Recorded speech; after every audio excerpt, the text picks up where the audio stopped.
인공지능의 요소 기술과 주요 응용 분야는 요소 기술로 보면 인공지능 중에 탐색이 있고요. 그다음에 지식 표현, 또 추론, 그리고 머신러닝, 딥러닝이 있고 계획 수립, 이러한 AI의 요소 기술 분야가 있고요. AI의 주요 응용 분야라고 여기 나열을 했지만 이제는 모든 분야라고 하는 것이 오히려 더 맞을 것 같습니다. 우리가 여기에서 머신러닝, 딥러닝은 우리가 또 다음에 구체적으로 살펴볼 기회가 있을 것 같고요. AI의 요소 분야 중에 탐색에 대해서만 잠시 살펴보도록 하겠습니다. 탐색이란 무엇일까요? 우리가 어떤 원하는 것을 찾거나 생존에 도움이 되는 결과를 추구하는 과정이다, 이렇게 얘기를 하고 있는데요. 어렵게 말고 쉽게 보면 목표를 향해 가는 과정이 지능적 활동이고 우리는 이것을 탐색이다, 이렇게 부르죠. 어떤 특정 조건을 만족하는 경우를 찾아내는 것 또는 폭넓은 분야의 문제 해결에 도움을 주는데요. 우리 아주 쉽게 예를 들 수 있습니다. 내비게이션. 저도 여기 스튜디오에 오는데 자동차를 타고 내비게이션을 켜고 왔거든요. 그래서 주소를 찍어서 우리가 알려주는 길로 가게 됐죠. 또 여기 보니까 알파고 같은 경우에도 인공지능에서 굉장히 바둑은 경우의 수가 너무 많잖아요. 그 중에 경우의 수를 줄여주는 것. 그래서 이것이 탐색에 굉장히 중요한 알고리즘이 되겠습니다. 우리가 내비게이션을 예를 들어서 간단히 살펴보면 우리가 목적지까지 어떤 상세한 경로를 탐색해 볼 수 있는데요. 탐색의 조건이 뭡니까? 일단 출발 지점이 있어야 되고 목적지가 있어야 되고 중간 지점이 있을 수 있겠죠. 또 지점 간의 거리가 있어야 되겠고요. 어느 지점에서 어느 지점으로 이동할 수 있는지에 대한 정보들이 필요할 것입니다. 여기 간단한 지도가 있다고 한번 볼까요? 이 지도가 이렇게 돼 있다면, 실제로 지도라면 이것을 우리가 컴퓨터 내부로 오면 이런 식으로 네트워크 다이어그램이라는 것으로 지도를 다시 정의할 수 있습니다.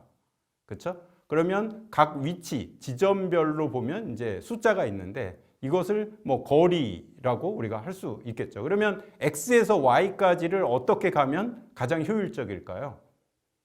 여러분들 잠시 영상을 정지해 놓고 한번 생각을 해보셔도 좋을 것 같습니다. 이러한 탐색 알고리즘은 맹목적 탐색과 경험적 탐색으로 나눌 수 있는데요. 맹목적 탐색이라는 것은 그냥 현재 있는 데이터를 가지고 그대로 탐색해 나가는 과정이고, 경험적 탐색은 경험에 의해서 탐색을 하는 것이 되겠습니다.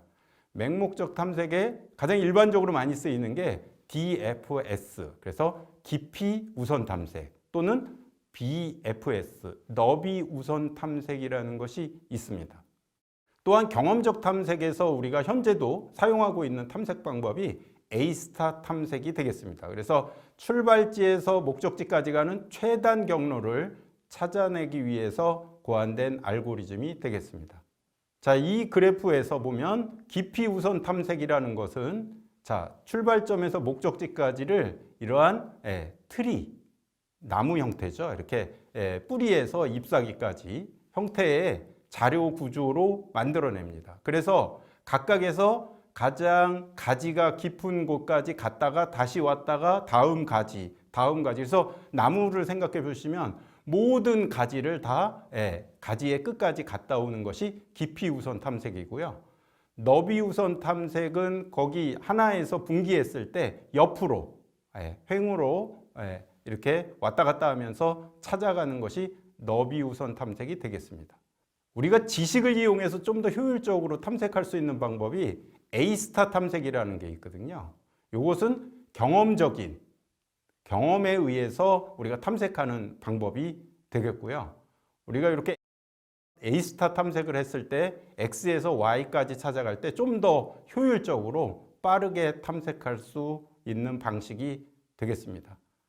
이것들의 알고리즘을 하나하나 설명하는 것은 본 강좌의 범위를 넘어가니까 혹시 관심 있는 분들은 찾아보면 좋을 것 같고요. 제가 여러 가지 이러한 검색의 알고리즘들을 좀 더 효율적으로 시뮬레이션 형태로 보여줄 수 있는 그 사이트에 들어가서 지금부터 예를 한번 해보도록 그렇게 하겠습니다. 네, 크롬 브라우저를 이용해서 패스파인더라는 사이트에 우리가 들어왔습니다.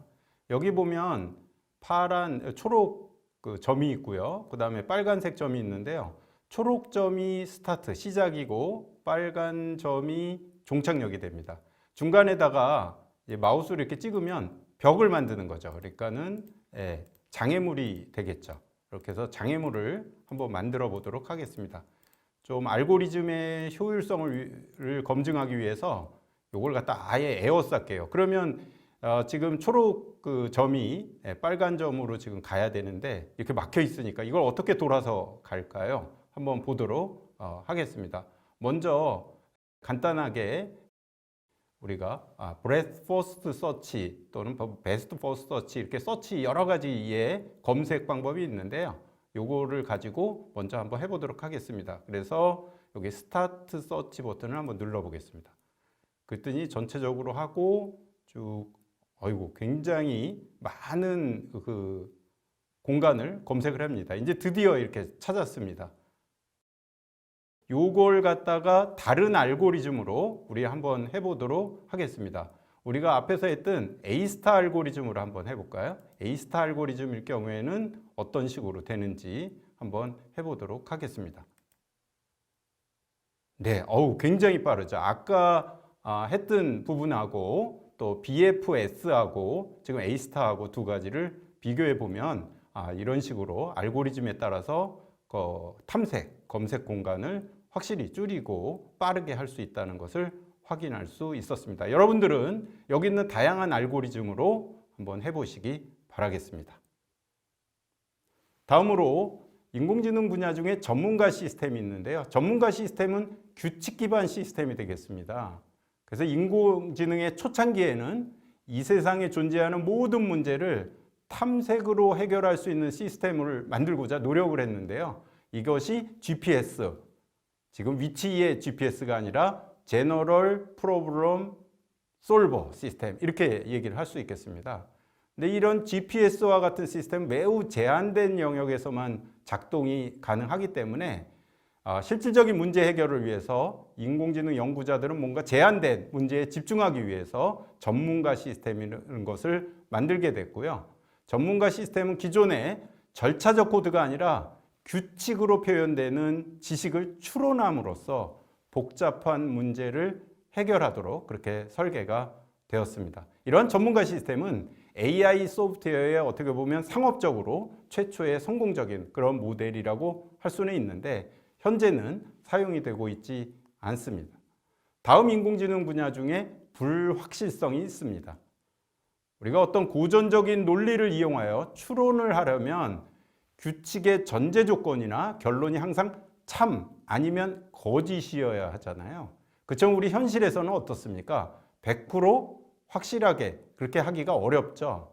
그래서 현실 세계에서는 어떤 100% 확실한 정보나 지식을 얻는다는 것은 상당히 힘듭니다. 그래서 우리가 사용하는 정보나 지식은 항상 어느 정도 불확실성을 갖고 있는데 이러한 것을 다루는 분야가 불확실성 분야이고 수학적인 도구로 이제 확률 이론이라는 것을 사용하게 되고요. 크게 보면 두 가지인데요. 아실 수도 있는데 이제 베이즈 추론이라는 게 있습니다. 그래서 베이즈 규칙이라는 걸 이용해서 불확실성을 우리가 판별해 내는 것이 있고요. 그다음에 이제 확신도라는 두 가지 도구를 일반적으로 이용을 한다. 이렇게 보면 되겠습니다. 그 외에 이제 유전자 알고리즘이라는 게 있거든요. 그래서 생물체에 염색체가 유전되는 현상에서 영감을 얻어가지고 최적화하기 위한 알고리즘이 되겠습니다. 그래서 우리가 유전자는 적자 생존 원칙에 기반을 두고요. 교차나 돌연변이 또는 도태 등의 과정을 통해서 우성 유전자만 살아남는 어떤 자연계의 이러한 현상을 우리가 컴퓨터 알고리즘으로 만드는 것입니다. 그래서 이러한 유전자 알고리즘을 우리가 제네틱 프로그래밍, 그래서 GP라고 부르는데 이러한 유전자 알고리즘도 있다고 할 수 있겠습니다. 그 외에 인공지능 분야에서 뜨고 있는 것이 이제 머신러닝인데요. 머신러닝은 그대로 기계 학습이잖아요. 그래서 기존의 프로그래밍과 커다란 차이점은 기존에는 정해진 논리, 정해진 프로그램에 따라서 데이터를 입력해서 답을 구했는데 머신러닝은 데이터와 답을 입력해서 뭘 구해요?